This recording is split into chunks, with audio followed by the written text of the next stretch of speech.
السلام علیکم، welcome to my channel Momna stories.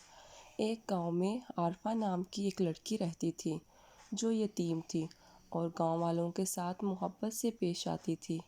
Arifa کا خواب تھا کہ وہ گاؤں کے بچوں کے لیے ایک اسکول بنائے تاکہ کوئی بچہ ان پڑھ نہ رہے، لیکن غربت نے اسے ہمیشہ روکے رکھا۔ ایک دن عارفہ کا گزر ایک جنگل سے ہوا جہاں عارفہ ایک زخمی ہرن کو دیکھتی ہے۔ ہرن زمین پر لیٹا ہوا ہے اور درد سے کرا رہا ہے۔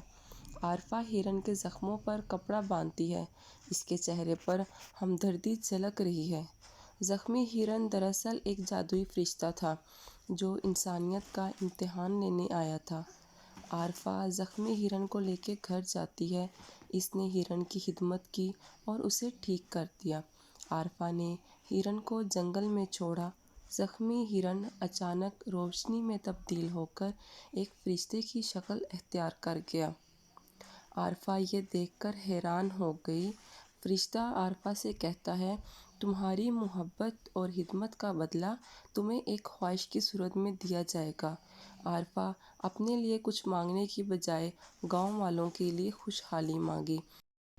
عارفہ کے جملے ختم ہوتے ہی روشنی پھیلنا شروع ہو گئی اور فرشتہ مسکراتا ہوا آسمان کی طرف اڑ گیا۔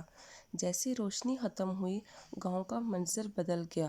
بچے خوشی سے کھیل رہے ہیں اور ایک خوبصورت اسکول بنا ہوا ہے۔ لوگ مسکرا رہے ہیں۔ عارفہ گاؤں کے بزرگوں کے ساتھ بیٹھ کر سب کو خوش دیکھ رہی ہے۔ رات کے وقت عارفہ اپنے گھر کے دروازے پر کھڑی آسمان کی طرف دیکھ رہی ہے۔ ستارے روشن ہیں اور عارفہ کے چہرے پر سکون کی جھلک ہے۔ وہ خود سے کہتی ہے، محبت اور قربانی ہی سب سے بڑا تحفہ ہے۔